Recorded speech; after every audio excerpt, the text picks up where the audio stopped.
Good evening, here's top news newsletter starting with headlines. Syria takes part in Vienna conference on dangers of nuclear weapons.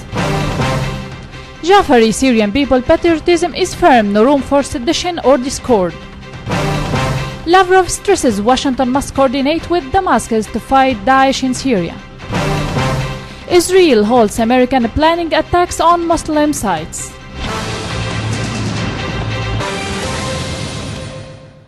Under the title Humanitarian Consequences of Nuclear Weapons, a conference was opened yesterday in Vienna, with Syria participation to discuss the dangers of nuclear weapons, work for a world free of such weapons.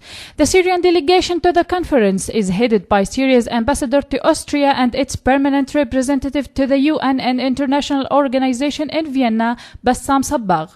Austria Foreign Minister Sebastian Kurz warned of the devastating effects of nuclear disaster caused by the possession of nuclear weapons, calling for further efforts to put an end to its dissemination. He welcomed the presence of both US and Britain for the first time at Vienna after refusing to participate in the two former conferences. Also attending from more than 160 countries who came to Vienna to discuss risks resulting from the nuclear warheads deployed in various parts of the world.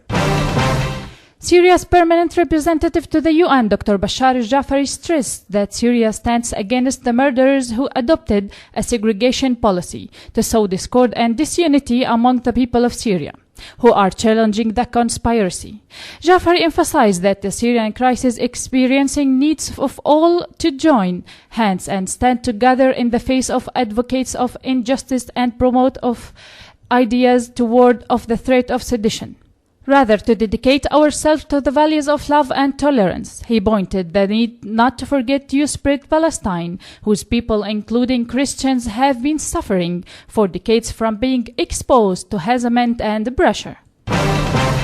Russian Foreign Minister Sergei Lavrov stressed that it was impossible to successfully fight terrorism on a territory of sovereign state without a proper coordination of actions with the legitimate authorities of that state.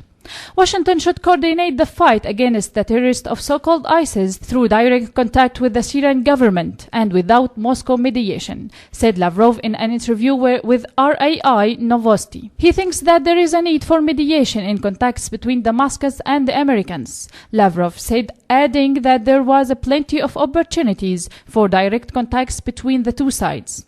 The Russian foreign minister also said the U.S. calls to join efforts in the fight against the so-called ISIS sound unconvincing, as Washington has never planned to include Moscow in a global coalition while putting Russia on the same priority threat list with ISIS fighters. France's last remaining hostage, Sergei Lazarevic, has arrived home to welcome from family members and French President François Hollande. Lazarevic was snatched in Mali November 2011 with fellow French Philippe Verdun. Verdun was killed by militants from Al-Qaeda in Islamic Maghreb, AQIM, last year.